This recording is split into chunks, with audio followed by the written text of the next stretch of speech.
নমস্কাৰ বন্ধুসকল, স্বাগতম জনাইছো মুনমি'ছ পাকঘৰলৈ। মই আজি আকৌ আপোনালোকৰ ওচৰলৈ এটা মাংস ৰেচিপি লৈ আহিছো। সেইটো হৈছে লোকেল মুৰ্গীৰ জোল।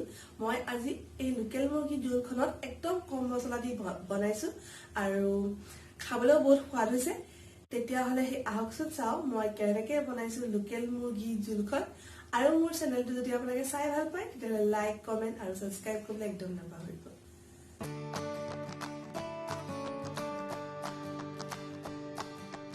ৰেচিপিটোৰ কাৰণে মই লৈ লৈছোঁ মাংস আধা কেজি, আলু 2টা, পিঁয়াজ কাটি লৈছোঁ 4টা, এয়া লৈছোঁ শুকান জলকীয়া 5টা, জিৰা 1 চামুচ, গোটা জিৰা, আদা লৈছোঁ 2 টুকুৰ, নহৰু 10 ফুটা, হালধি 1 চামুচ, নিমখ 1 চামুচ, কেঁচা জলকীয়া 5টা, তেজপাত 2টা, লং, দালচেনি, ইলাচি। মছলাখিনি মই মিক্সিত পিচি লওঁ। নহৰু, কেঁচা জলকীয়া, জিৰা, শুকান জলকীয়া, আদা এয়া মই গোটেইখিনি মিক্সিত পেষ্ট কৰি লওঁ।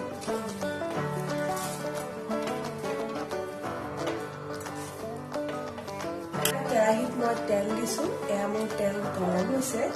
মই এতিয়া কাটি লোৱা সেই আলুখিনি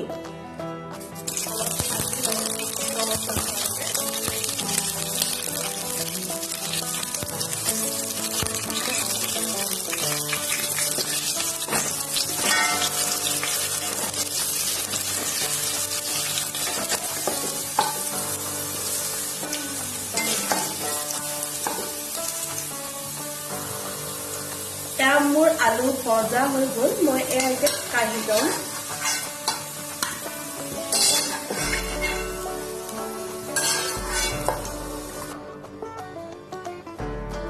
আলু ভজা তেলখিনিতে মই শুকান জলকীয়া দি দিছো, তেজপাত দি দিছো,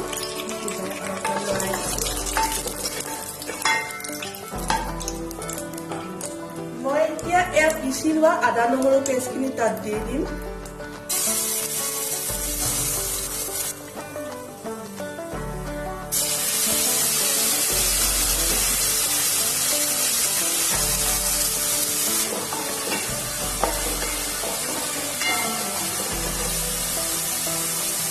এতিয়া এয়া হালধি দি দিছো,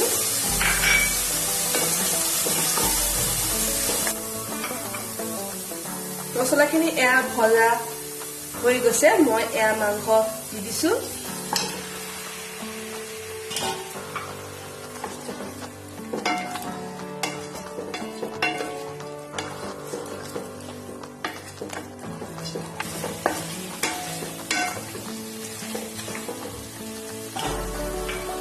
এয়া মই নিমখ দি দিছো। মই এতিয়া পিঁয়াজখিনি দি দিছো। মই এতিয়া অলপ সময় মাংসখিনি ভাজি ল'ম।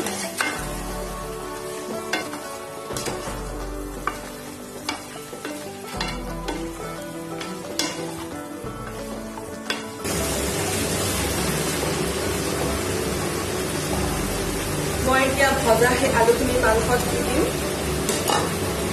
দি পেলাই অকণ সময় লৰাই লম।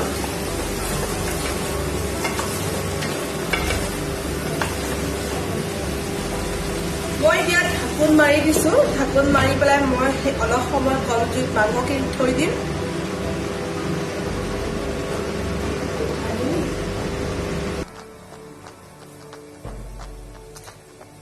দহ মিনিট সময় হৈ গ'ল। মই এতিয়া গেছটো অলপ বঢ়াই পেলাই মই অকণমান সময় মাংসখিনি ভাজি ল'ম।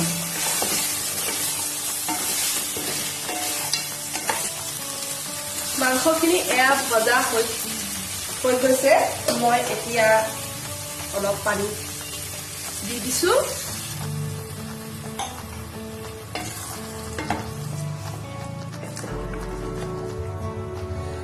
মাংসখিনি মই অকণমান উতলিবলৈ দিম।